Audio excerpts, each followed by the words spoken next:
Chapter 8 Spirituality and the Seasons of Our Lives.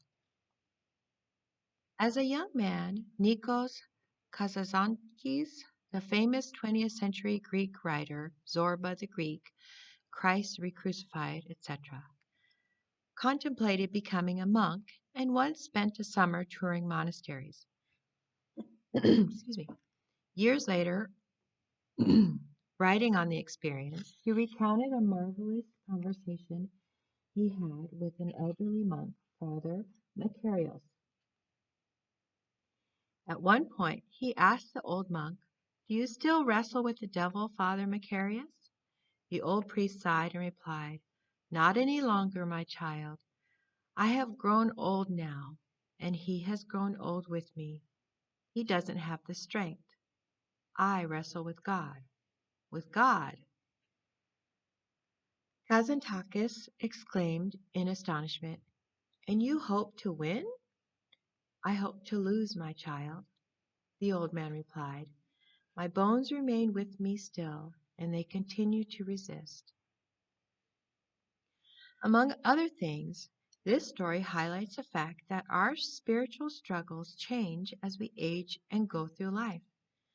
The struggles of the youth are not necessarily the struggles of the midlife and beyond. Maturity is developmental. Different things are asked of us as we move through life. This is also true for spirituality and discipleship. How does our spiritual life change and demand new things from us as we grow? Drawing upon the insights of St. John the Cross, I would submit that there are three fundamental stages to our spiritual life, three levels of discipleship.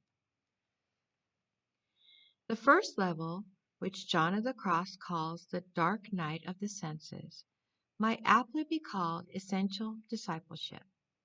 In essence, this is a struggle to get our lives together. This struggle begins really at birth, but becomes more our own individual struggle when we reach puberty and begin to be driven by powerful inner forces to separate ourselves from our families so as to create a life and a home of our own. During this time, we struggle to find ourselves, to get our lives together, to create a new home for ourselves. This can take years and might never be achieved.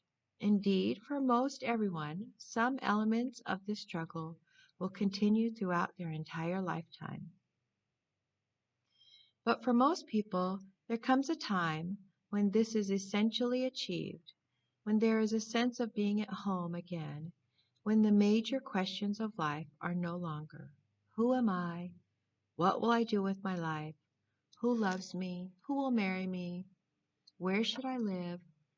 What should I do? At some point, most of us find a place beyond these questions. We have a home, a career, a marriage partner, or some peace without one, a vocation, a meaning, a good reason to get up every morning, and a place to return to at night. We have found our way home again.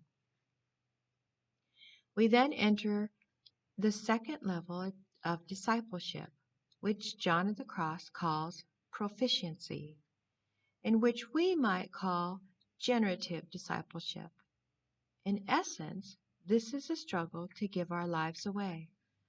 Our main concern now is not so much about what to do with our lives, but how to give them away so as to make the world a better place. These are our generative years, and they are meant to stretch from the time we land in a vocation, a career, and a home until our retirement years. And our major questions during these years need to be altruistic ones. How do I give myself over more generously and more purely? How do I remain faithful? How do I sustain myself in my commitments? How do I give my life away? But those are not yet the ultimate questions. At some point, if we are blessed with health and life beyond retirement, a still deeper question begins to arise in us, one that invites us to a third stage of discipleship. As Henry Nouwen used to say, At a certain point in our lives, the question is no longer, what can I still do so that my life makes a contribution? But how can I now live so that when I die, my death will be an optimal blessing to my family, the church, and the world? John of the Cross calls this stage the dark night of the Spirit.